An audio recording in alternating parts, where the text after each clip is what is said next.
Carlos, buenas noches.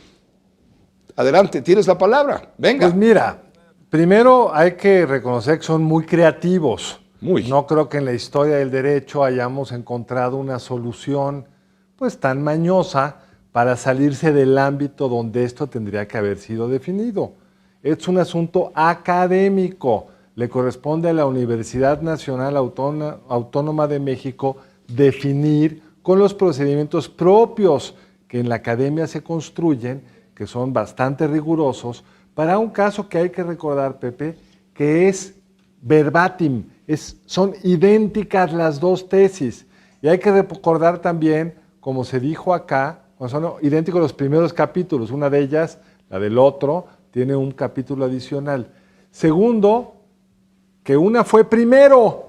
Yo no conozco un estudiante que haya acabado su tesis y que no la presente.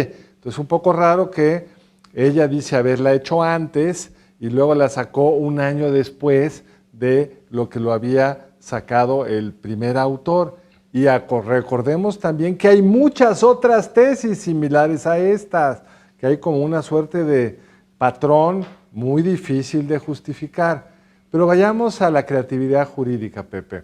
Es una demanda entre dos partes en una cancha donde la ministra actúa de superlocal.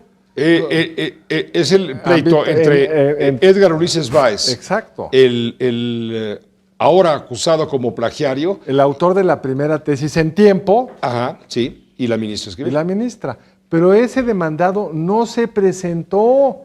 Es decir, ni siquiera hubo una confrontación de versiones. Vino la versión de los abogados de la ministra Esquivel y como el otro no dijo nada, se acabó imponiendo esa.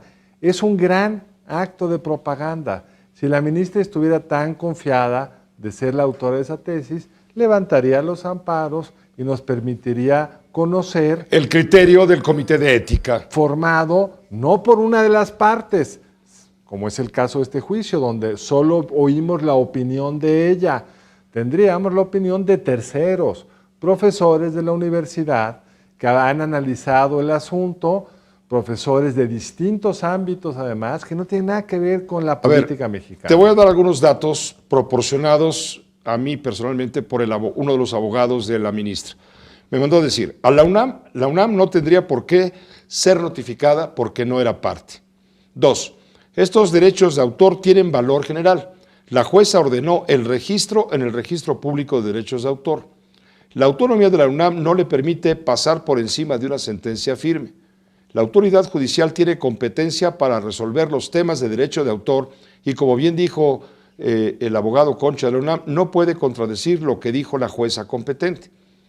En fin, dice, se señala la competencia de los juzgados civiles en eso del derecho de autor. Qué bueno que no se atrevan a culpar a Claudia Sheinbaum, en fin. Mira, el cuento porque ya están conectándose políticamente a los hechos. El cuento está bien contado, pero esto es muy sencillo.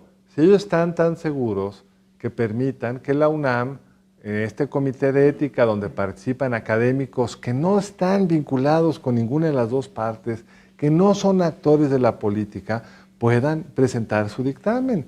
Que ella haya logrado que le den los derechos de autor cuando la otra parte no se presentó, pues es muy simpático, muy sinvergüenza, pero no tiene mayor relevancia cuando lo que se trata es que terceros que no están involucrados, que no están en un terreno donde la ministra controla, puedan determinar con toda libertad. Y si no le gusta, que invite académicos de otros lugares del mundo. Claro. Hay muchas soluciones académicas que es donde se tiene que dirimir esto. Pero la cancha suya es otra.